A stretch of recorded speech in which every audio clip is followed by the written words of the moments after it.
Welcome to the MMA Roadshow, episode number 552. My name is John Morgan, and cold coffee is with me, but I don't know for how long, because this is the kind of day, it's 72 degrees in Las Vegas with a blue sky. I mean, this seems like the type of day you just don't work on. You know what I mean? You just go out there, enjoy the weather. My favorite month of the year, April and October, and this October is closing strong. It's gorgeous out there. Yeah, well, some of us already got some steps in today. Respect. I could be ready for some other steps. That's why I do not look very showered right now. Stepping on over to the bar. Is that what we're talking about? Oh, okay. Well, I don't need to shower then. Fuck them. No, but this weather is perfect. In fact, like by the time I got out this morning, it's still like nice little brisk air. So I put the long sleeve shirt on. I still got the shorts on, but get the little steps in. Oh, it's my favorite nice. time. I'm telling you, so if you're thinking about coming to Las Vegas and you can plan it, it's not around an event. It's not around, I got to go see this concert, this sporting event. Pick April or October. You'll get the best weather. But this week particularly has been gorgeous, man. So it's nice. I'm looking to enjoy it a little bit. But there's a lot going on. I mean, we got to talk some UFC 321, of course. But first of all, I will throw out busy time in CFFC. A lot going on with CFFC. Always going to keep you up to date there. A change of main event at CFFC 148. I guess I can say, it's public information now, but Darian Abbey was under a temporary suspension with Nevada State Athletic Commission. He's actually got a hearing scheduled next week, and it does look like, from what's been posted, they won't actually address the whole issue. It'll be one of those ones where they just say, hey, we'd like to extend it to another meeting when we'll actually address it. So we had him scheduled to fight Anthony Gracio in November, and unfortunately due to that, had to withdraw from it. So instead, Larry Gonzalez steps in. This is actually interesting, though. I was talking to Larry Gonzalez yesterday. Larry Gonzalez was actually offered the opportunity to fight on Dana White's Contender Series against Anthony Gracio, and he turned it down. He was like, hadn't really been training, and I didn't want to jump on Dana White's Contender Series. Like, I wasn't quite ready yet. Yeah. And so he turned it down. Now he gets the opportunity to run it back anyway for the CFFC title. So, anyway, got that going on. So that's a little change for CFFC 148. Of course, that's November 7th in Philadelphia. And then, of course, hopefully everybody saw today, we announced CFFC 149, which is loaded. December 20th in Atlantic City. Four title fights, man. And maybe even another one coming. Are you just trying to meet obligations, or you guys just wanted to go big? We just wanted to go big. We wanted to load up the card. And it was, some of it, there was, I guess, I don't want to say meet obligations, maybe meet personal promises to people, because. So maybe not legal obligations, but you want to stay good on your word. Exactly. Where it's like, hey, especially when you talk about like Chris Brown and Guram Gokashvili, like that had been rescheduled, and so it's like say that 3 times. I know, right? That would have been rescheduled. Bilal Hassan had kind of been out and assumed everything.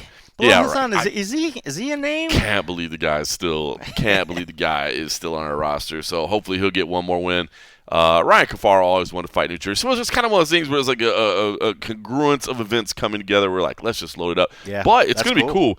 We're also in a big CFFC fan experience out there as well. So like Aljamain Sterling's going to be there. We got this kind of elevated little area that's inside the arena. Aljamain's going to be there, like handing out samples of his Funk Harbor and having cocktails with people. Nothing like earlier in the week or something. Yeah, just fight night will be on there as part. So that was the whole idea. Is like you come in and there'll be these other activities going on. Like some of our sponsors, like RK Chevrolet, is going to be giving out a big Chevrolet Silverado, so you can take part in all this. But it's still inside the arena because that arena is huge. Yeah. And don't even have to leave out into the front or anything. Because there was some talk about maybe we put it in the entryway. There's an atrium.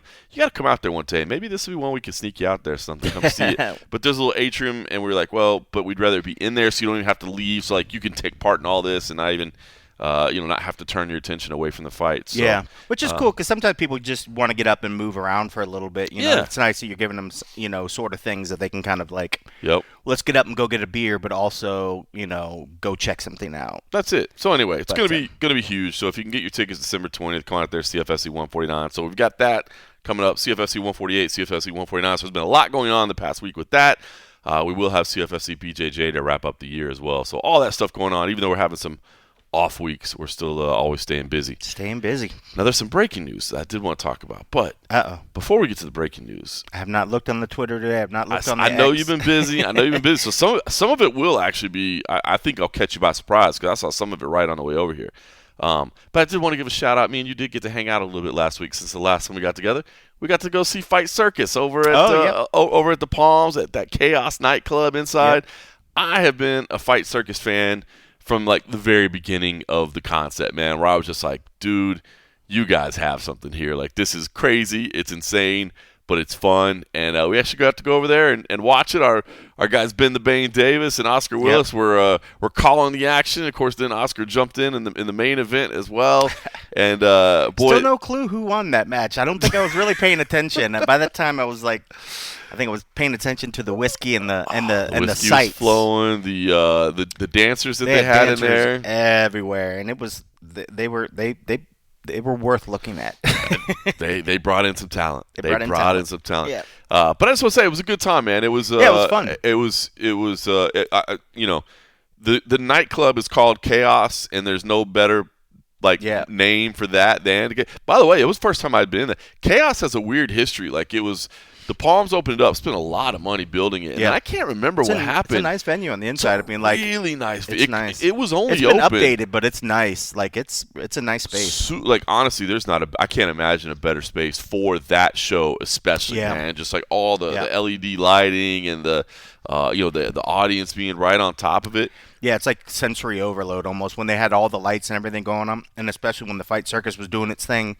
You had dancers, even in between. So you had dancers dancing, lights are fucking swaying all about. They had DJs playing. Like, it was really, really cool. But you felt like it was in a nightclub environment. Yep. But it was pretty impressive. Fun. I had a good time. So I want to give a shout out to them. I know that they've got goals on hopefully having more shows out here in Las Vegas. And that was kind of a dry run / proof of concept or whatever. But it seemed like everybody was pretty happy. $15 drinks was a bit steep.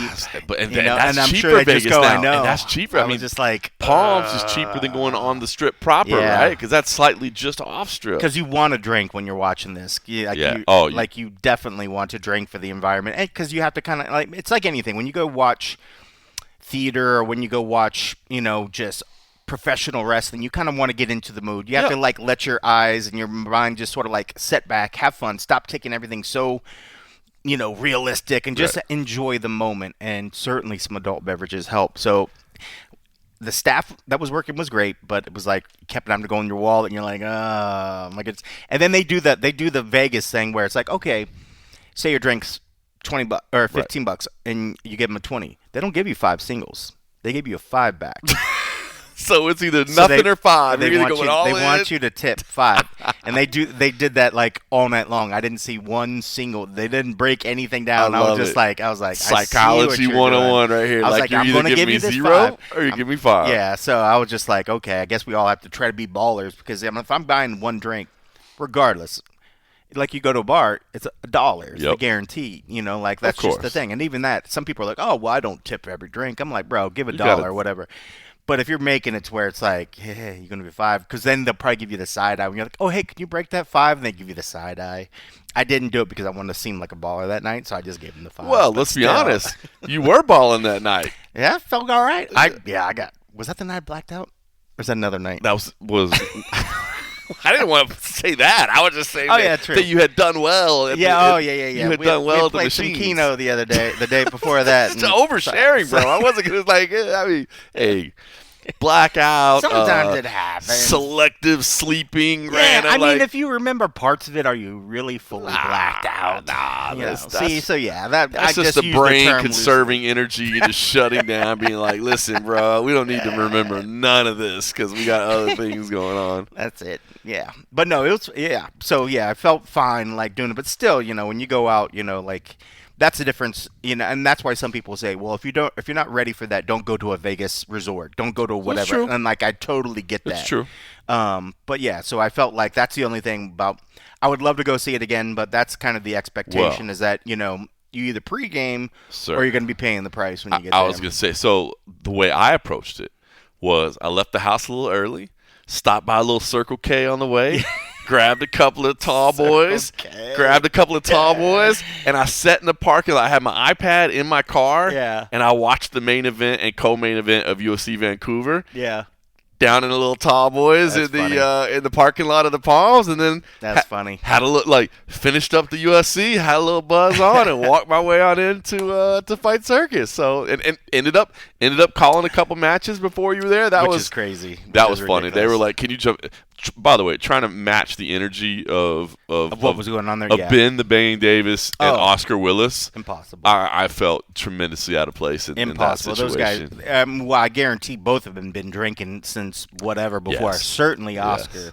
Yes. But yeah, no, they have incredible energy level. In fact, when Bane did his little bit, I don't want to ruin it in case people did, but he pretty much introduced himself going in to get into the action, and he did a really, really good job. But yeah, his energy was incredible. But yeah, I told him after, I was like, you were born to call this. Yeah. Like this is for you. This is what you're supposed to do. 100%. But yeah, it had a great crowd. I mean, like, I know the parking lot that I parked on I guess it'd be the east side parking garage on the small end of the Palms, and it was literally, I found one of the last two spots. And so I mean the you Palms, were smart. I parked on the west side. I had to walk all the way through the property. Yeah, well, I was gonna say, like, it was pretty busy out there. I mean, like, I'm glad the Palms sort of has had like a back to life. I mean, they spent some money to redo it and make it really, really nice on the inside. So I'm glad that because there's been times we went back there and it was not a lot of people, and people are always had some ups and downs. Vegas, right when it opened, it was the spot. I mean, like, people are spending less when they come, and it's more expensive. But yeah, the Palms look nice. It was a fun night. It was a fun night. It was good. All right, listen. So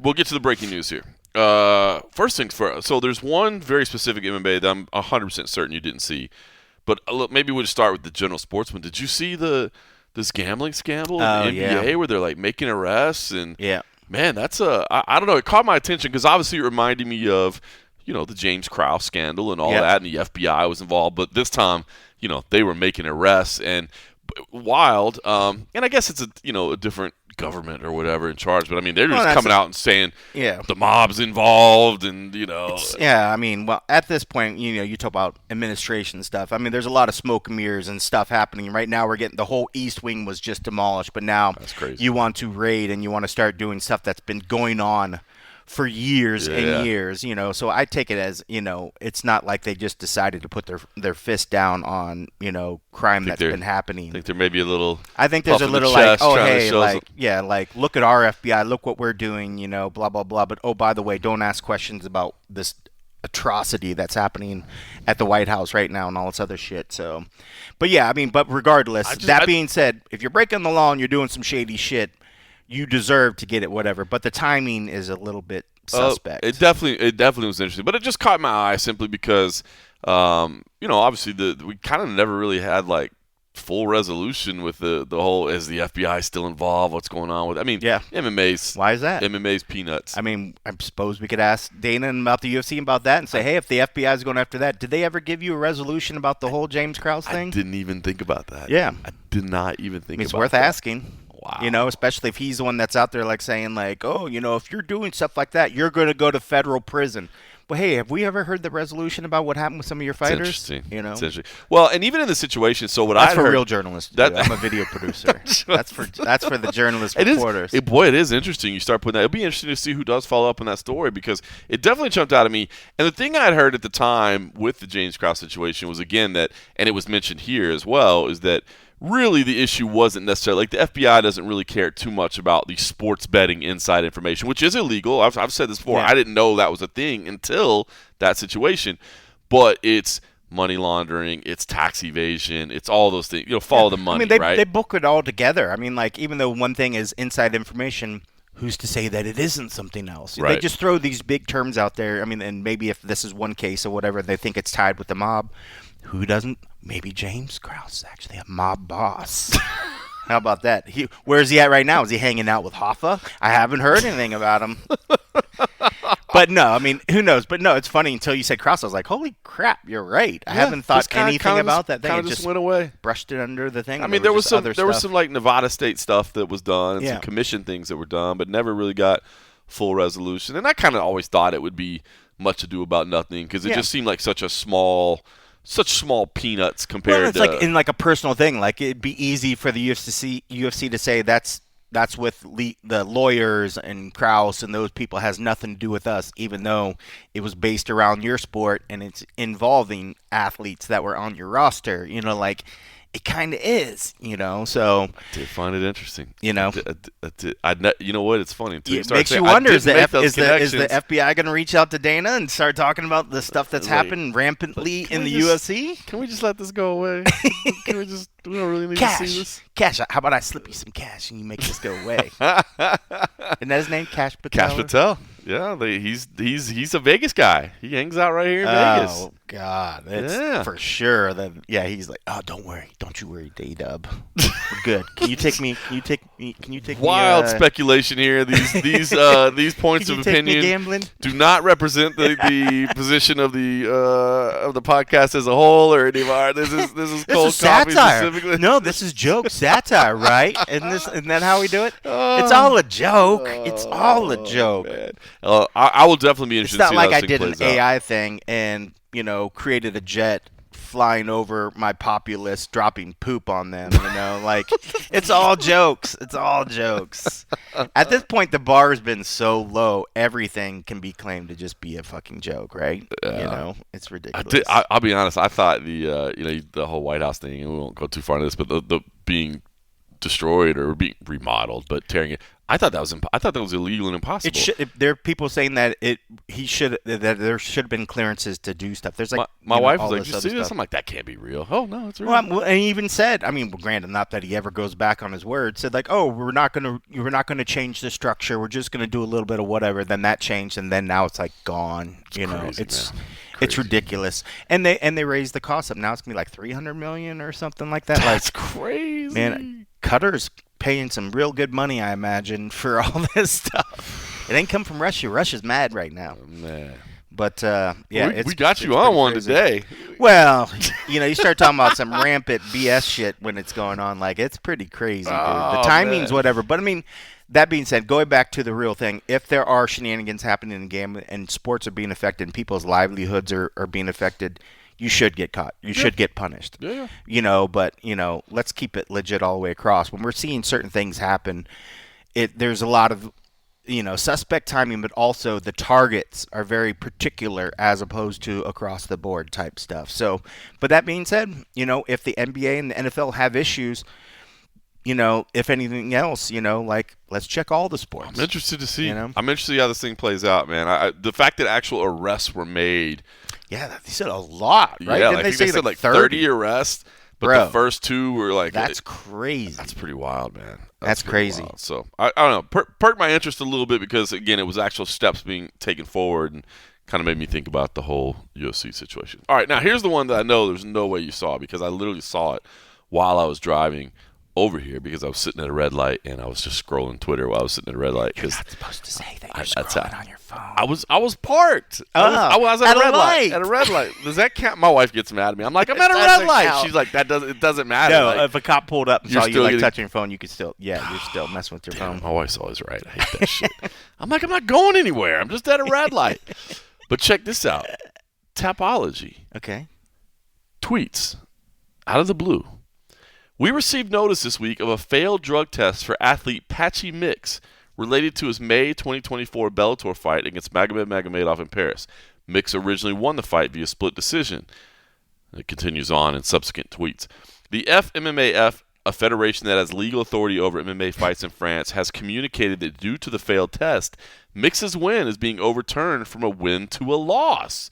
This is not the first reverse to a loss we've received from the FMAF, but it is the most prominent. Tapology does not, and they messed up here. I think it just says Tapology is not overturning, but I think it should say believe or something. Anyway, Tapology does not overturning wins to losses in such circumstances. The approach we are accustomed to in MMA is for wins to be overturned in no contest. Tapology is an independent entity managing a database of combat sports information for the benefit of utility and our users. We aim to provide our users with the most useful and detailed information possible. So anyway, bottom line is the French Mixed Martial Arts Federation, due to this failed test, is saying that it is a loss.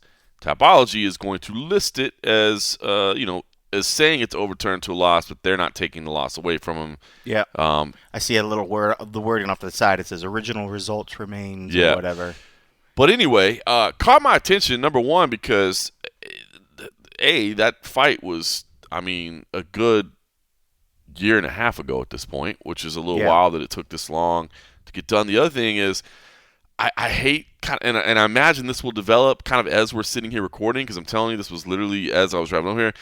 It doesn't say anything about what he failed a test for. I mean, if we're talking about failed a test for marijuana or something, like, who cares? You know what I mean? And like, why? I mean, you can debate whether the whole overturning merit, et cetera, but like, who cares? But if it was a performance-enhancing substance and there's not, I don't know, any resolution or defense, and then when you talk about kind of what Patchy has done in the UFC, and everybody's wondering like what happened, and again, I don't want to talk rampant speculation here again, but it's like, whoa, this could be really, really big. Or again, like, if they say, well, it was for weed, you just go, well, what the hell? You know what I mean? That's no big deal. You know what I mean? So I don't know. It caught my attention, and man, I like Patchy so much, and I felt bad for him in his UFC journey, and this just is almost a year to the day from his release. Yeah. So, wowzers. Yeah, I mean, I certainly don't think he had been tested, I'm sure, plenty of times before that. So I wouldn't think that he wasn't a great fighter, and I wouldn't attribute his fighting to performance-enhancing drugs. I don't think he's the type. I mean, I think it's just it's more of a matter of the opponents that you ran into. People have been saying that about a Bellator a lot of times, that some of these guys, would they do as well if they went over to the UFC? Now, that doesn't mean that he was fighting soup cans the whole time or whatever, but still, I would lean more on that he's just had bad performances and maybe rising to the occasion in the UFC as opposed to something he was taking. But, I mean, the timing, it's unfortunate the timing of, when this is happening is near the end, when he was asking for, release and all this other stuff to kind of get out afterwards, when he wasn't getting fights. So, I don't know. Crazy. But, yeah, overturned to a loss is bonkers, dude. Well, that's still, and I'll be honest with you, even, let's say let's take it out of Patchy mix. Let's take it to anybody. Let's say it is the strongest steroid ever known to man. Yeah.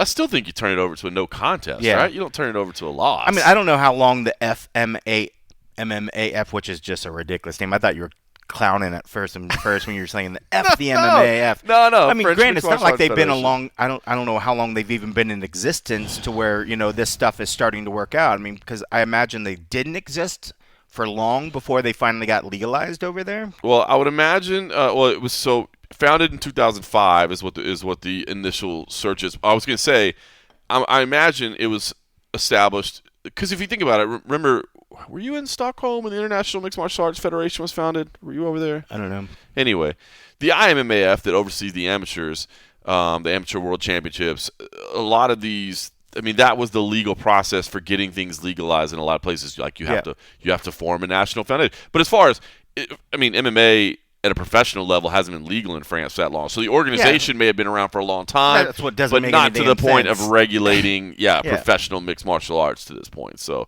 I think it's only been legal in France since like 2020. I'm trying to look it up. Yeah, I mean, like so it's only been legal for like the past 5 years. So you're saying this and thing the first couple years, for 15 and the years? first couple of years there was COVID, and so they didn't do any you're trying to say events. this organization has been around for 15 years before it started, and this is the kind of stuff you're going to do? Like, did they meet in somebody's basement and say, like, hey, guys, we're this? Basically. Especially if the other one was doing the actual work, basically. for the amateurs. That's how it starts out, right? It's like a really small organization of just like you have to have paperwork. To be honest with you, when the whole International Mixed Martial Arts Federation was founded, this is not the same people that were doing the amateurs, right? No. Just the IMMAF was the governing body kind of overseeing everything, and then you had like these kind of member entities that would register under. It's the whole like professional way of not professional way, but like the global way of doing of getting official recognition of a sport. You have to have a national agency. You have to have it's like FIFA or whatever else. There has to be a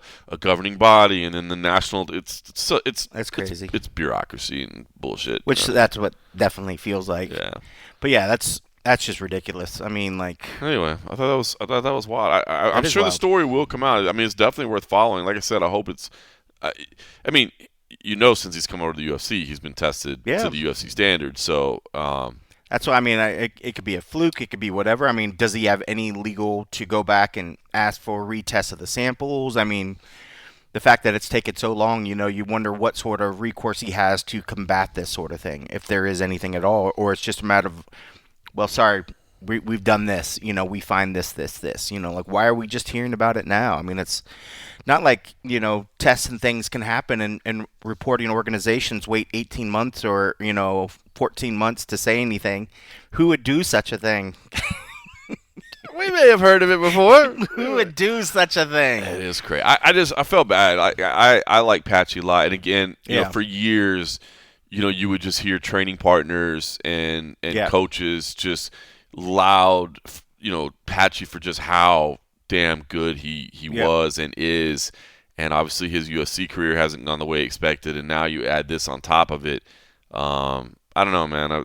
Like I said, I want to find out the best of it and find out that there was some nonsense along the way. But that's the thing. I mean, like, it could be some ridiculous supplement that's not even whatever, but they're just whatever. Until they come out with, like, the receipts of what's going on, it's unfortunate that it do whatever. But I'm glad Tapology is trying to keep the overall thing and keep it to some sort of level, because, I mean, like, you could just have this organization just have a chip on their shoulder and wants to say something for some reason. Because, I mean, this is crazy. I mean, like, if this is precedent, I don't know enough of this thing. Maybe we go back and look and see if they've done this to multiple people in the past.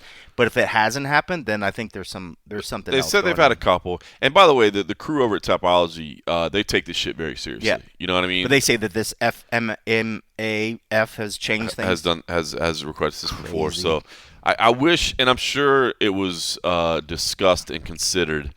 Time to go back to freedom fries. America. But I wish Tapology, and I'm sure it was a conscious decision to not list the substance. Maybe they feel like they're not a news reporting agency, or that's. I get it that they don't have to, but somebody should. Somebody should. Somebody should have it. I wish they would have to, but I'm sure. Well, the it was FMMAF should be. There should be a press release for them that says whatever. I mean, like, if you're going to go to Tapology and say where's the press release that makes it a public thing that you're asking this organization? If you're doing it behind closed doors, that's shenanigans. That just seems really, really shady. And maybe there is. I mean, granted, you just sprung it on me, so maybe there is a press release. There should be. You shouldn't just go to a website that runs a database and say, oh, by the way, we've done this, without having the receipts of what's going on.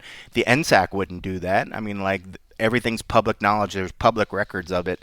And I imagine France would hold them to the same standard. But again, I don't know much about this organization. I didn't even know they existed till right now. So I don't know what sort of, like, real due diligence they do and what they do, or if it's just guys just making rash decisions and just saying this is our ruling. Deal with it. We'll find out. I'm sure the details will be unfolding soon. All right, UFC is over in Abu Dhabi for UFC 321. I got a message today from Jose Youngs that cracked me up. So I know.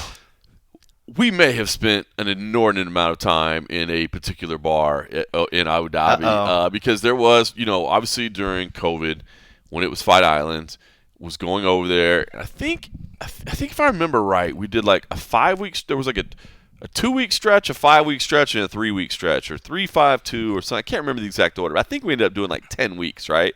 And during those 10 weeks of Fight Island COVID times, we were all kind of quarantined to this one hotel. Now it kind of started to get a little bit more lax as it went on, but it was the hotel we were staying in, and there was a bar at the first floor called Stills. And if you go back and listen to some of the old MMA Roadshow episodes during that time, you will hear some very inebriated nights from Stills, because there was little else to do in there except to go there. And they used to have all-you-can-drink special during soccer games. Yeah. And I would go in there and maybe overstep my bounds a little bit, and just how much I was imbibing at that time. And I remember at one point I asked for a triple, and they were like, "We don't do triples." And I was like, "I'll take 3 singles poured into one glass, please." And they were just like, "You're a jackass." But I was going out of my mind. It was COVID times. Why couldn't you just take the 3 glasses? I was going. You're like, ah. Yeah. So anyway, I was dealing with some things at that time. Okay, I was dealing with some things, some demons. That COVID times and being over there for as much as we were. It did some things to me mentally. But Jose Youngs actually texted me a photo of the bar today. And we had this one little area we would always go to. We started calling it the office because it was one that had four. They had good internet there. It had a table that was big enough to have four laptops out, so you could have your drink and your laptop. And there was power, and obviously you need power as well, right? Power. Like most of us, you use your computer so much, the batteries start to wear down and all that. So we had this one place we called the office. So he was like. He took a picture of it. I was like, oh my God, you're back. He's like, bro. He's like, yeah. He's like, I even got the table too. He's like, I'm back in the office. He was like, I was like, oh, that's awesome. Like, at least have the placard on the wall, Mr. Morgan. I will read directly to you. He said, the waitress literally said, welcome back. She said, and I was like, that's amazing. Like, I can't believe, because that's been 5 years. Yeah. She said that the minute that they sat down at that usual table, she's like, I knew exactly who you guys were. And that's funny. So, yeah, hilarious, man. So, anyway, I just had to give a shout out. I imagine, too, they pulled out laptops. They probably had gear with them, and then she's like, and the UFC's here. It's those guys. The PTSD all came flashing back, man. We had some times. So I want to give a shout out to Jose Youngs. I thought that was absolutely hilarious. And the waitress was like, oh, yeah. I remember you guys. Welcome back. He and I were laughing, too, because he was over there for every stretch of Fight Island as well, man. We spent a lot of time over there. Not going to be there this time, but that works out just perfect. Even though, as I said, whenever the event's going on, I'm like, damn, I wish I was there. But then when it's over and I don't have 24 hours to get home, I'll feel pretty happy about it. But UFC 321, boy, in Vegas, you can't beat this. 7 a.m. prelims, 11 a.m. on the pay-per-view start time. I'm looking forward to it because I love that early morning fights. Tom Aspinall versus Ciryl Gane in the main event. Man, I mean, listen, exciting, number one, just that there's a heavyweight title fight, right? This division, and I know that Jon Jones is a big part of that, and I am a Jon Jones fan and a believer that he is the GOAT, but I know that he has played very much into why this division has been on hold amongst some other things that have played out over the years. It is sad how kind of stagnant the heavyweight division has been, but now we get a big fight, Tom Aspinall versus Ciryl Gane, and I don't think it takes a genius to break this thing down, right? I mean, I think everybody pretty much has the same thoughts, which is Tom Aspinall could absolutely come in here and smoke Ciryl Gane as he smoked everybody, and that's possible because, when I look at Tom Aspinall, I really do believe Tom Aspinall has everything that it takes to reign over this division for a long time. We saw the Daniel Cormier audio come out where he was saying the same thing, that, man, this could set up for you to reign for a long time. I believe that. But I will say, man, and again, it's only question marks and things we haven't seen, right? Ciryl Gane, when Ciryl fought Jon Jones, I remember the whole time I was like, guys, this isn't even a fight. Like, Jon Jones is going to wax him. And then on fight night, I started thinking, I don't know. Ciryl is a huge guy, and Ciryl does have athleticism, and Ciryl does hit hard. Tom has been out for over a year. Yep. Tom doesn't fight out of the first round very often. As this thing goes 2 rounds, 3 rounds, at least Ciryl Gane knows what it's like to go that long. So I think on the one hand, you could look at this and just be like, oh, man, why are we even doing this fight? I saw Ciryl Gane get waxed by Jon Jones. Yep. Tom Aspinall's the man, so this is a stupid fight, and I'm not even interested. But I got to be interested. I got to be honest. I am interested in this fight because I heavyweight MMA, anything can happen. And while I do believe Tom Aspinall is that damn good, man, anything can happen in a heavyweight fight. And if Ciryl gets this thing a little bit long, questions. Yeah, and I mean, if Tom can take a punch, but I mean, like you said, he's been out for a while. If he thinks that his chin is untouchable and wants to test that, maybe that's not the best idea. But I mean, when you looked at both of them when they had the face-off, both of them are just giant dudes. Tom is he looked like he had gained size since the last time I saw him. Yep. But Ciryl from everybody said that he is in incredible shape. The only fear I'm worried about on his side is everybody saying he'd been away from his family for a long time, training, doing all this other stuff, that hopefully he's peaking and not overextended, working on so much to get in this fitness that he always had a great physique, but now people are really saying he looks in phenomenal shape. hopefully he hasn't like overtrained himself, and that he's gonna be doing the right things, because you could train your ass off and then you could have John Jones go in there and finish the fight and you never even get a chance to get it started. I think he'll hopefully learn something from that, but also Aspinall's not going to go in there with the same sort of game plan and try to just, put him against the cage and just weigh on him and be heavy. He wants to knock him out. So I think we're going to get much more of a striking fight in this one. But Tom's got great hands, man. I think he's just I also believe that with the team and his mindset, he didn't take things easy this time away. I think he's been preparing, hoping to get a fight, staying as ready as you can while you've been, waiting for the division to sort of figure itself out. Yep. But man, yeah, I mean, at this point, though, seeing what Tom has done, I haven't seen anything from Cyril's side to say, okay, well, I'm not going to lean with the champ.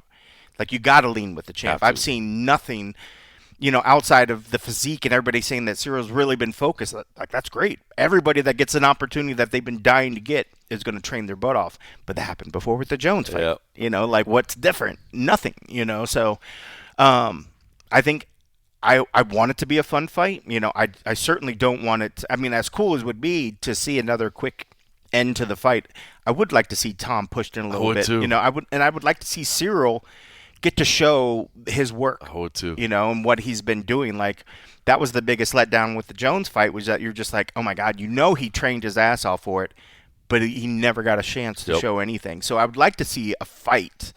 In fact, I hope the strawweight title fight going into that is a fantastic fight. I want there to be two title fights that everybody's just been like, wow. I mean, we'll look at this card. The card is a good card. Yep. But I want both those title fights to be spectacular. I want the Verna fight to be incredible, and then I want it to go into a heavyweight fight where we actually see some heavyweights throwing down. I do too, because I think like if you're in a picks pool or whatever, if you're you pick Tom Aspinall, no brainer. Yep. If you're laying money out there, unless you're just wealthy with money to spare that you don't really care what you lose, you put your money on Tom Aspinall, but the odds aren't that good. You're not going to make much money. Like, I wouldn't put any money on Cyril Gane, but just the fight fan in me, I want to see Tom tested a little bit. I want to see, you know what I mean? I mean, don't get me wrong. That'll show whether he's going to really have this reign, like DC and other are going to say. Now, look, if Tom goes and smashes him, that's cool too, because then you're just like, wow, did it again. Yep. Oh my God. So it's not like I'd be like disappointed or frustrated. You'd just be like, wow. But as a fan, I'm with you. I kind of want to see it. I want to see it play out a little bit. I want to see. I mean, there's a thing and there's such physical specimens for heavyweights that for a lot of years it was just big bodies, big giant bodies throwing big haymakers, and then you'd hope for the best. Right. And one of them's going to sleep.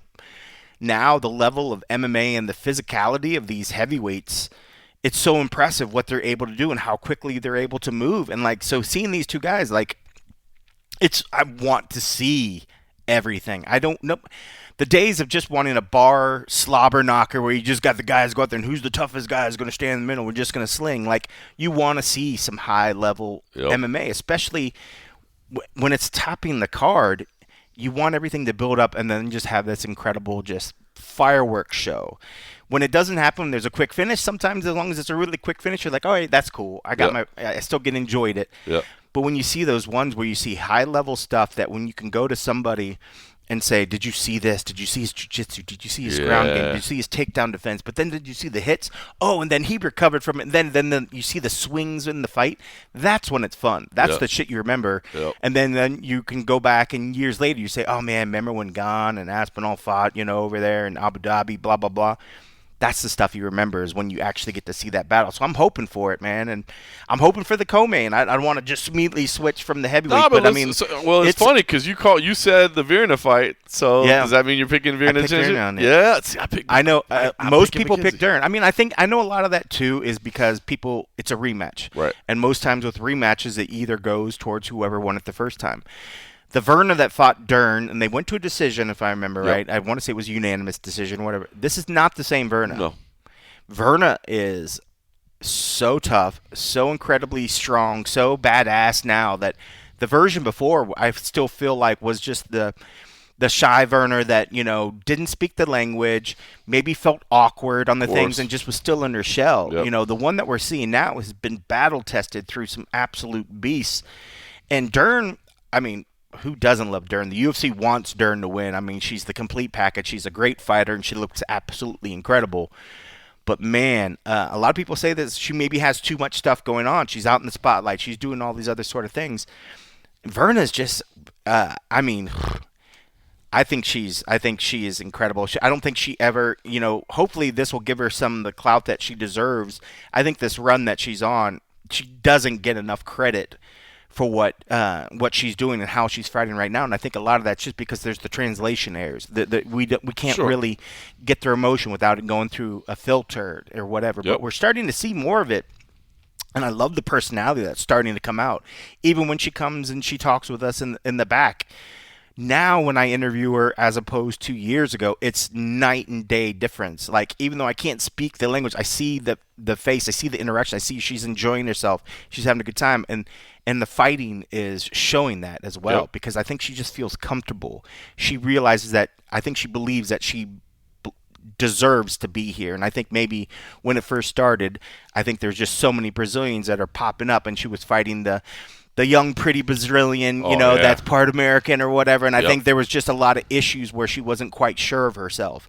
I don't think we're gonna see it this fight. So I'm looking forward to it, dude. I think it's gonna be a lot of fun. And Dern's been going out and like she just bites down on her mouthpiece now and just swings, dude. I absolutely love how Dern fights right now. I mean, she's so good. She's so talented. And Perillo's got her hands looking good. Yep. I mean, when watching some of the open workout stuff, her hands look good. And it's so far.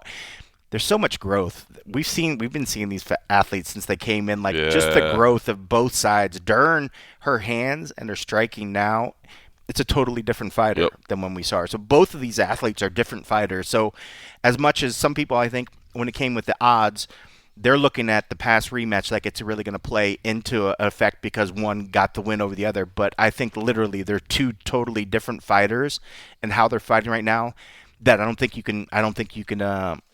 you can't even use that. In my mind, when I was picking, I didn't even pay attention to that last one. Nah, you can't factor it in. Other than just, for me, and I think honestly it was kind of that striking that kind of gave me that feel to go towards Dern. Is it like, Vienna obviously on the ground, like, she's incredible, but so is McKenzie. You know what I mean? So it's like what are we talking about? Slouch, You know what I mean? So I'm like, all right, well, I bet this is going to play out on the feet, and I like McKenzie in there. So she's got great hands. I hope it's a good fight. I seen a lot of people, even my boy Dean Thomas. I saw, there were some quotes about it being the most irrelevant strawweight title fight. I get it. Like, a lot of people are giving him some grief. I'm wondering if it was maybe taken out of context or something. But I don't know. Sometimes he says some stuff like that and he doubles down on it. So you never know. I think Dean gets it, right. Like, it's his job to be a little bit. You gotta get people talking a little bit. You gotta be a little controversy, and I get it. Anytime a champion leaves a division, that is always the hard part. Is that the people that are left behind that win, are they the real champions? But I feel like these two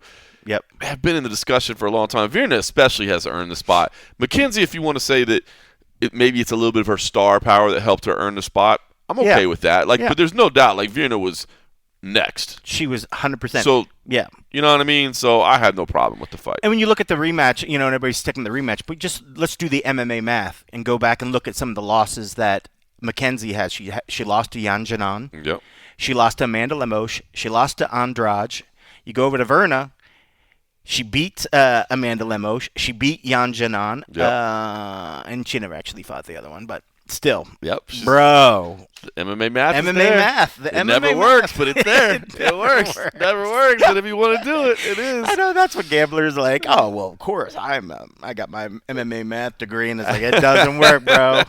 There's so much weird factors and just whatever that goes into it, but I'm looking forward to this fight. As much as people will say, and I mean, we've always been homers for like females MMA as well. I know a lot of people are like, oh, I know it's a title, and that's the only reason why it's a co-main event. Regardless of where this fight would happen on the card, it's going to be a badass fight. Yeah. The two athletes that are in here deserve to be the co-main event, and I think it's going to be a lot of fun. I do too. I hope I think all right, so Bon almost caught up in the last one. If it wasn't for he went with Cheeto, Right. I went with Firas Zahabi. Right. Razor thin. Razor thin. A lot of people are saying like whatever. So I'm up by 1, but I think this card he matched mine. I thought he was maybe going to go Dern. No movement. So we'll stay on this one movement. if anything else. But still, I think Verna's the right play on that one. But man, if Dern goes out there and smokes it and looks good doing it, the UFC is going to cream themselves. Having her as the champ, and that's when you wonder, because it's such a big spotlight, you want to turn around, you want them to fight. You want them to immediately go or whatever, or go on some sort of tour to start promoting. Yep. I don't know if they want her to fight right away if she get it, because I think they want her to keep the belt if she got it. I would see them slow rolling it a little bit. Whereas Verna, I don't she's think had as ups much. and downs. Like you don't know that she's going to keep it. Like it's not a guarantee that. Yeah, I agree. They'd probably want to slow roll it a little bit. I think so, but it's going to be a good one. Good one. I like the rest of the main card as well. I think very intriguing matchups all the way. Yep. I went. I mean, obviously, I think Umar's just a beast, man. I don't want to. Batista shows up, and when everybody counts him out, he shows up, and then you're just like, we know nothing about this sport. He's been counted out over and over. I'll say this: I went with Mirzakhanov over Rakic. So did I. Well, good. I'm glad. He's tough. He's tough. He's so tough. I'm saying he's not necessarily like the most aesthetically pleasing at all times. You know what I mean? He's just a bull, man. He's just a powerful bull out there. A lot of people say, but on the flip side, Rakic is one of the ones that people say he fails in the title fights, but these other tough fights, he shows up and he wins. But I don't know. This is going to be a tough battle. I agree. But I think a lot of the team went Mirzakhanov, but I think there were a few holdouts that did do Rakic. So what about Volkov and Almeida? I went Almeida. I went Volkov. I'm torn on this one. Yeah, I mean, I think that was another one on our team. It just depends. I think, some people are saying Almeida's maybe, a little fresher in the game. It doesn't have the experience of what Volkov's able to do. Yep. But, Volkov does not want it to get to the ground. I think if he can get to the ground, then, Almeida, it's over. That's all it boils down to. Can Volkov defend? I mean, Volkov, he's been steadily improving. Better at it. He's been steadily improving his wrestling. And Almeida is a lot smaller. Like, I'll be honest, and I've said this before, when Almeida moved up to heavyweight, I thought he was just basically like, oh, he doesn't want to cut. He doesn't want to cut. But he's shown himself to be deserving of being up there. But and he's got power. And he does. But, I mean, if Volkov can actually work his strikes and stay the distance and is able to do whatever, he's going to put on a good fight. I mean, that's what we've seen from him time and time again. But Almeida, man, I think he's just badass. I think it's just more his time. Nothing wrong with Volkov. I think he's still got some years left in him. But, he's been in the sport for a while. He's getting a little bit longer. And I think people have seen what how to beat him. Yep. We've even seen him, a loss at the the end of the fight. The Derek Lewis. I was glad that it went away because we were such a homer for Derek Lewis, but Volkov was just toying with him and easily, and then he got caught. So it is pretty crazy. And then you think about his last fight where most people felt that he won against Gane, but didn't. I mean, it's yeah, man, I'm intrigued by that one a lot. That should be fun. Fun, as you said, fun fight card up and down. Iron Turtle's back, so I know that's got you. I know you're bummed you didn't get to have any Korean rom-com discussion with them. Well, and I feel bad, but because my picks, I did not pick the Iron Turtle in this one. Yeah, obviously those didn't get published, right? But you guys pick anyway. Just we still pick him. Yeah, Alice Garros. He's scary, and I mean it's going to be So. But that one hurts. That one hurt. That one hurt to pick because even though it's not on the, they do put a little thing on the bottom. It says whatever, but it's not like he's reading it anyways, and probably doesn't remember my name. But if he would see me, it'd be fun. Like what the fuck you pick against me for? We're cut off. No more. And no then more you just start singing the song from the K-pop Demon Hunters or whatever. And be like, hey, forget about that. We're going up. Oh, I would totally ask him about some K-pop. And he's got to be like, bro. All you do is ask me about anime, In and Out, and now K-pop Demon Hunters. I'm like, yeah. But you love it. That's great. That's great. All right, listen. I think Fight of the Night, potential Metal Srebetsky versus Ludwig Klein. That could be an absolute banger. There's going to be blood in that one. Walter Walker is back as well. Chris Barnett is back as well. I mean, come on. Who doesn't like seeing Chris Barnett? Mizuki Inoue is back after a couple years away against Jacqueline That's Emery. A good fight. That's a good start right there. I like that fight as well. So fun stuff. Again, don't forget special start time. Beautiful start time here in Las Vegas. 7 Even in the East Coast, if it started at 10 a.m. fights, which I think 10 a.m. fights are awesome. The only thing that sucks for this is like it's a 7 a.m. and the Buckeyes play at 9, which is when the main card starts. So going to be a little dual. I know, because at one point I was like, maybe I'll go over to the bar and watch the Buckeyes over there because they do the Buckeyes watch parties, but I don't know if I'd want to do that and then try to have a small screen for the UFC fights. Because they wouldn't even have like one screen on, right? It's just all on Buckeyes. All Buckeyes. So I think I'll stay home and do like a double. I'll put like the Buckeyes on the laptop so I can watch the fights on the TV. I remember the year I was living in Lexington, Kentucky. Like the Cowboys were in the playoffs. It was the one where like Romo missed the snap in the extra round. If you remember that game, you're not a Cowboys fan, but anyway, it was a playoff game. They lost because of that, but. I was living in Lexington, and it was the same time as a UK non-conference basketball game. And like I went to a Buffalo Wild Wings to assuming I'd be able to watch an NFL playoff game. Yeah. And they were like, no, every TV's on UK. I was like, I can't get one TV on an NFL playoff game. And they're like, no. They're like, do you know where you're at? No, you can't. I had to go home and watch the playoff game. I was like, this is so awesome. hilarious. Like it's a sports bar, but it's just a UK bar. So yeah. That's great. All right, listen, a couple other just news things. Jalin Turner was announced. He'll be back on the card at the end of the year. No surprise if you're a Roadshow listener. We told you that, he was kind of, when we ran into him in the street, he was like, just a matter of time. I think I'll kind of be back. He just wanted to, he needed to heal up and make sure his body was good. He had so much left in the gas tank. I mean, that would, unless your body is literally like you have to, I figured, we were going to see him again. And he's always even though he's been away, I guarantee he's still fit, or is able to get back into shape pretty quickly. Yep. So he's always a contender. Saw that. I don't know if you saw earlier today. I know you haven't been on. The PFL announced that they have released Larissa Pacheco. That is, if anything, Farah Hanoun and Mike Bond did a little preview earlier, and that came up for a little bit and raised a good point. You hope that means that paves a way for her to come over. I think it has to the UFC. I think it has to. But she's gonna have to get down to 35. Yep. But they raised a good point too, and they said, well, if Kayla Harrison can do it, Larissa can do it. Oh yeah, because Kayla's huge, way bigger than Larissa. Yeah. Kayla's way bigger. Not that she looks good when she gets down to 135, but she hydrates really quickly. It's a tough cut. But I think if Larissa wants to keep fighting, and I guess that'd be the choice, right? If you know there's one possibility of making some good money, and it's at 35, you just have to make the life changes, or you just come to grips with you're not going to fight mixed martial arts. You might get some boxing or BKFC or something like that. Oh boy, BKFC with her, dude.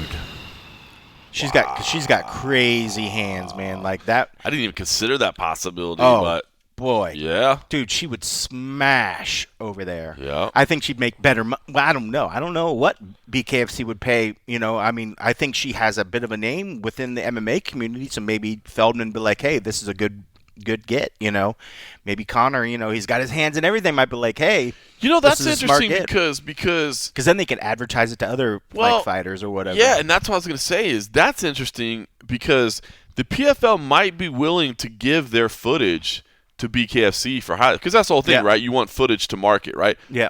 They're probably not giving their footage to the UFC to market, right? They're probably like, and by the way, I saw some people kind of chastising PFL for letting it go. Larissa made a lot of money at the PFL and had a big contract. You and I have talked about this from the beginning. It may not be great that these people are getting their contracts let go, but if you can't afford to pay it, just don't sit on it. You know what I mean? Let them go. Let them go chase elsewhere. While they're still physically able to do the thing. So I actually applaud PFL. I think if it's smart financially to go like, look, thank you for all you've done, but your contract, we just bottom line can't afford to pay what you're making now as we try to reorganize and get things moving in the right direction. So please go make money elsewhere. Okay, maybe you feel a little upset by that, but at least you're not sitting on your contract. So I'm okay with this. But I didn't even think about that. BKFC is not a bad shout because, again, I think they would give their footage to BKFC. And you could show, obviously you could show beating Kayla Harrison. You know what I mean? Like, that's a big deal. You could show the highlight reel finishes that she's had. I don't know the young lady's name that's, like, always does the BKFC. I think she's one of their champs. She's fucking gnarly. She's all tatted up, and she's a badass. Britain Hart, probably. Maybe. No. You're talking about Christine Fajeda. Yes, her. Those two matching up. Like, bro, that would be a bloodbath. I think that would be absolutely bonkers. So if she doesn't make her way to UFC, she definitely has a place And I think she could be an absolute stud over in BKFC. Boy, good shout. Because I was thinking absolutely she goes to UFC, which would be cool, right? Yeah. Remember, she's full circle moment. I mean, she got to the UFC back in 2014 when I think she was still a teenager, if I remember right. She was 19, maybe 20. Yeah. I mean, she was super, super young. Yep. Obviously, at that time, man, she was way down at she was at 135 then, and man, I mean, she fought Jessica. I'll always remember she fought Jessica Andrade and Jermaine Durandamy, which is crazy. You fight two future champions, go 0-2, and you're like, you're out. Yeah. But the BKFC is a pretty good call. Well, I mean, it's funny. Outside of like Jeremy Stevens, nobody's ever done usually BKFC is when you can't get into the UFC. Right. But Jeremy Stevens had the opportunity to come back and do the fight, and then he went back over to BKFC for that one-off where they needed him.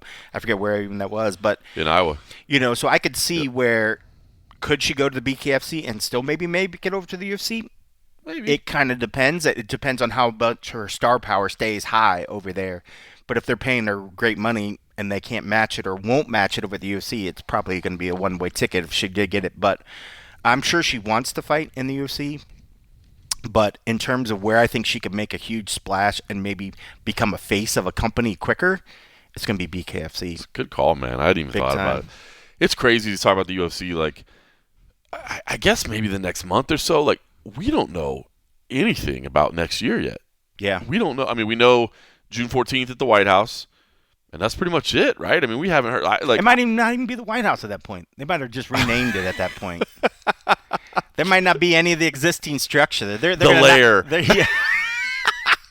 The den.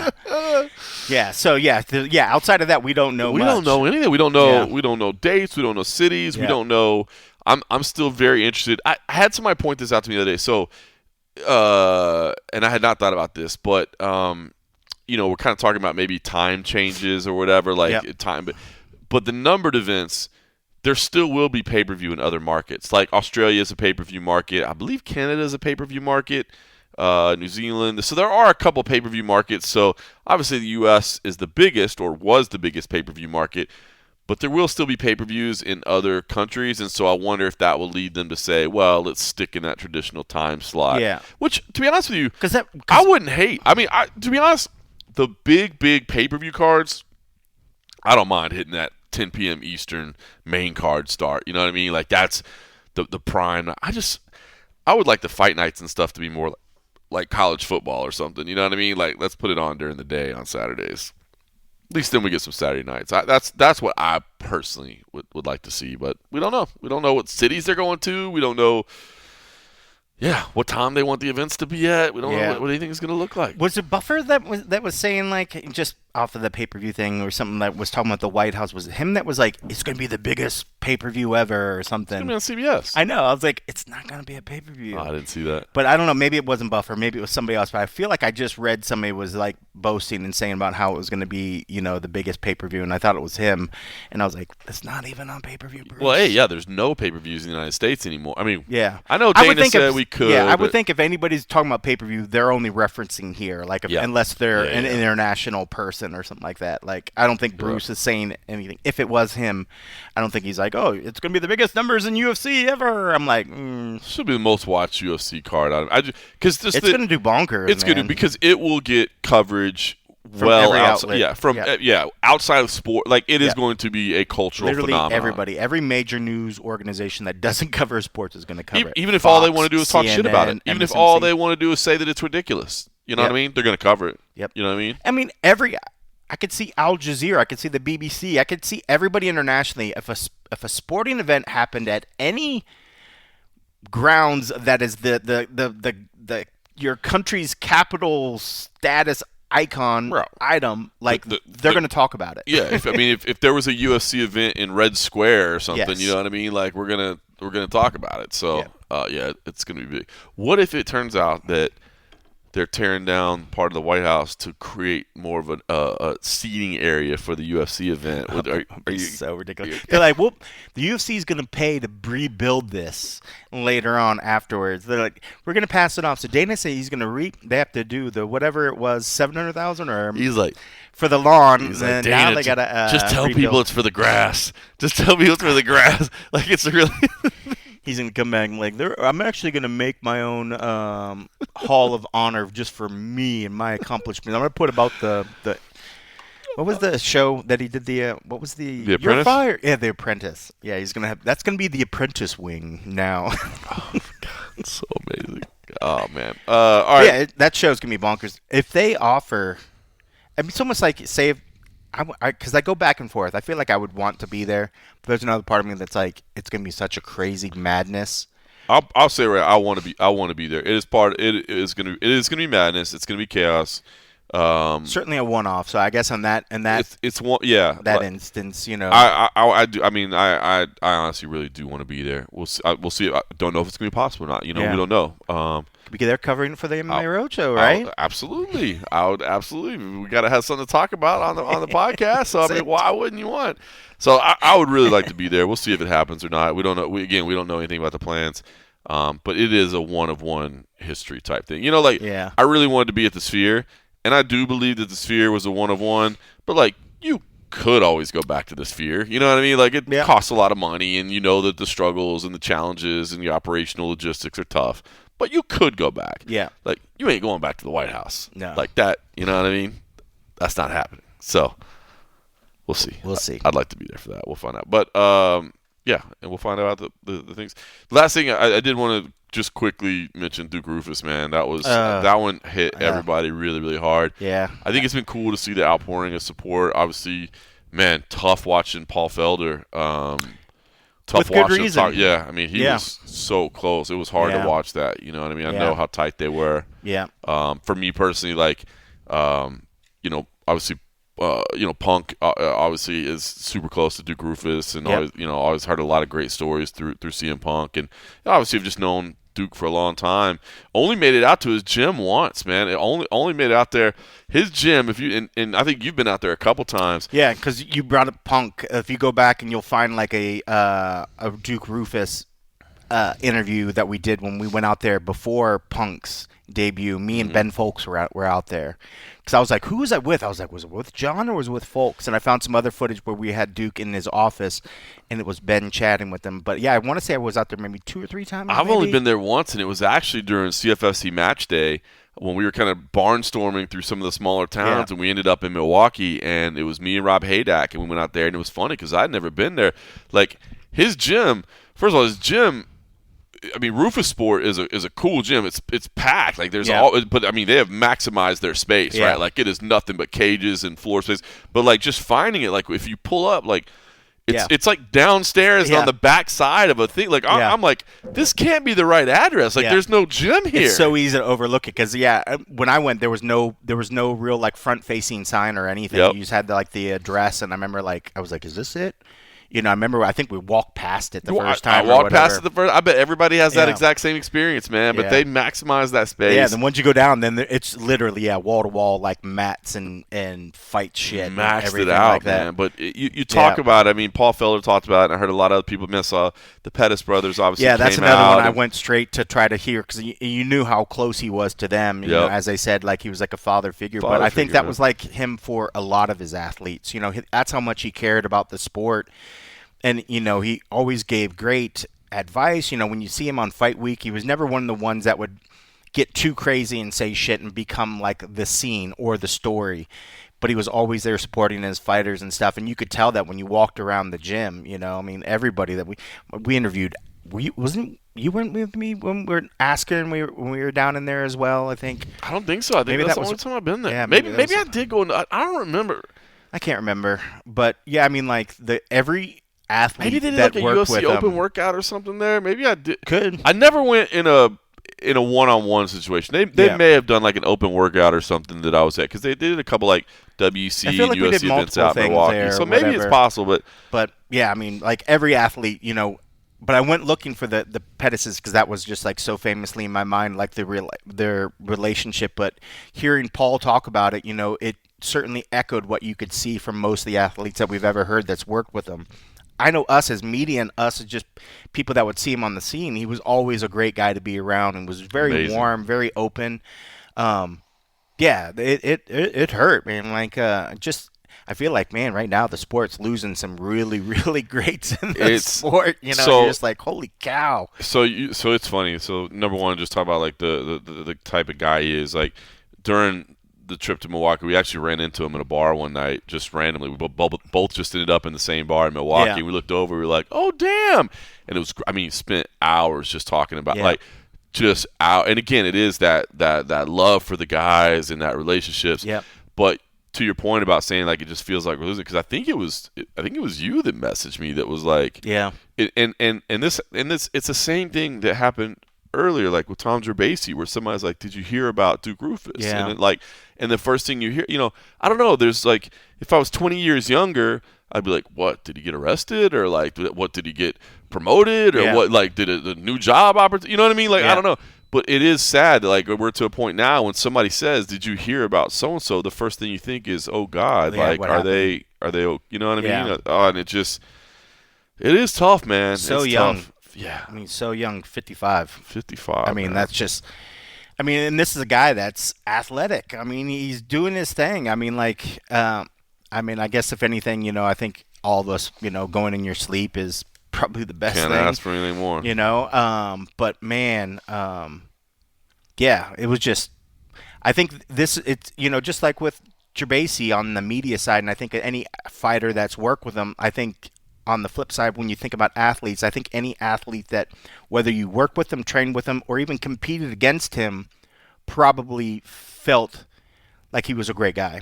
Because, I mean, he just showed sort of that respect to his athletes, and he showed it to his competitors. The way he carried himself, I think he set a great example for what MMA coaches, how you should carry yourself during the fight week, And like you said, you see him out and about.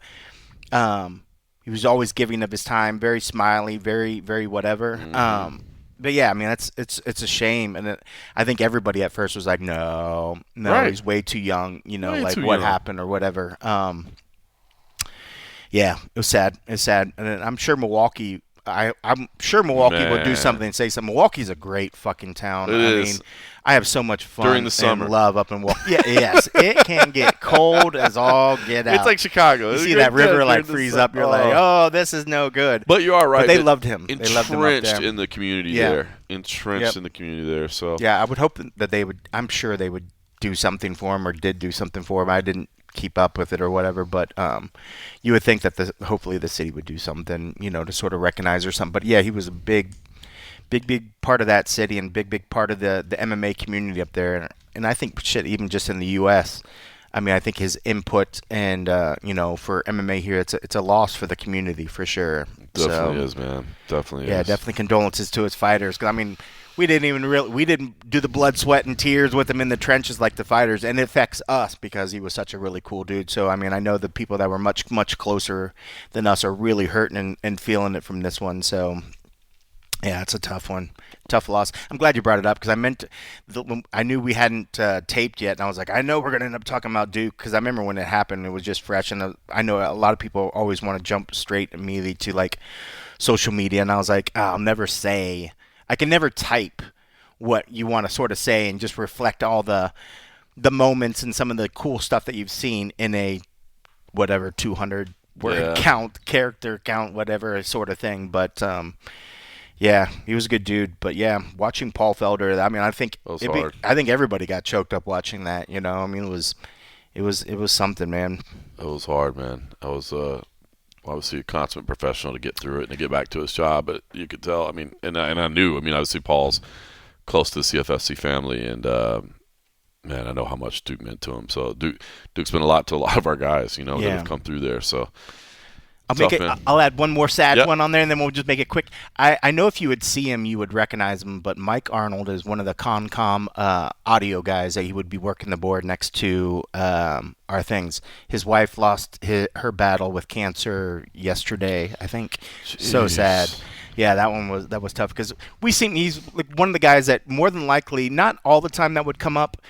There'd be other guys that would come up and check the mic to see who's going, but he's usually over at the board and stuff like that. So I know if you see him, if I show you a picture, you'd recognize him. So, but yes, I don't think he's listens to this show, but I want to say our definitely our condolences and thought with him too. We work side by side with those guys, right? Yeah, the production team, man, for so many years. And his wife's been battling it over and over and over, and I think things progressed, and she was ready to stop fighting and want to do the hospice thing, and it went pretty quick. It was like I think the next day or something like that. But yeah, it was tough. It's tough and all that shit just brings so many emotions. We've lost so many people lately that yesterday was rough, dude. So, but yeah, I just want to just a reminder. I guess it's like I think that's the biggest thing when these things pop up is just like, man, you get into the routine of just going through life, and we got this and I got that and got this and got that, like. Man, just remember that like nothing's guaranteed, dude. Yeah. Like stop and appreciate it. Stop and trust me, man, I'm as guilty of it as anybody of not appreciating it, and just stop and enjoy it. You know what I mean? Always looking towards the next thing. Always looking towards what more needs to be done, et cetera, et cetera, et cetera. But yeah, man, there's no guarantee. So enjoy it and appreciate it, and make sure people know that they're loved too. That's the other one too that always crushes me, man, and especially when it's a situation of self-harm or that sort of thing. But really just anytime somebody passes and you wonder, like, did they know how many people loved them and respected them and appreciated them? Like, did they have that in their mind? Were they aware of that? Yeah. And I think that's a great message, and I think it's one of those things that we definitely, always constantly, and it sucks that it's at these points that you remember and you make those points, but, honestly. And plus, as we just get older, man, we're just losing more and more friends. It's hard. Well, that's a fun way to end the show. I know. But it's a reality too, man. Obviously, we always want to keep it fun and light and enjoy it, but there is something to be said for that. You know what I mean? That just means the next time we go have some frosty beverages, you pour a little bit out for your homies, and you just remember and you remember the good times, and you talk about the stories, and that's how people live on forever. That's it. Keep these people in your mind, man, and in your hearts for sure. All right, listen, everybody, enjoy the fights this weekend. Like I said, I think it's a big one. We'll be talking about it next week. We'll be talking about everything that's coming up. Got one more week at home. Some lingerie fighting championships in the future. Yeah, you're staying busy with the Apex runs coming up, and then going straight into things. So yeah, we got Apex next week. Apex, and then we're both going to New York, NYC, right? And then actually the week off, and then the week after that I'll get to go see my mom for Thanksgiving. That's awesome. Looking forward to that. And then that last pay-per-view. In between, I'm going to go see. We don't have a December pay-per-view, right? Yeah, we do. December 6th. And then December 13th is Apex again, and then we're done for the okay. And then the following week is December 20th is CFFC Atlantic City. The following week will be CFFC BJJ on December 27th. So we will stay busy. In between, actually, I think my mom's actually coming to town. I'm sure she'll want to see. I'm sure she'll want to see Mr. Coffee. She is coming in town. We're gonna go to the Cowboys and Raiders game on Monday Night Football. So look at that. Yeah. So it'll be a good time. So good times. Anyway, there we go. Hopefully that spun back with enough positivity. There you go. Thanks for listening.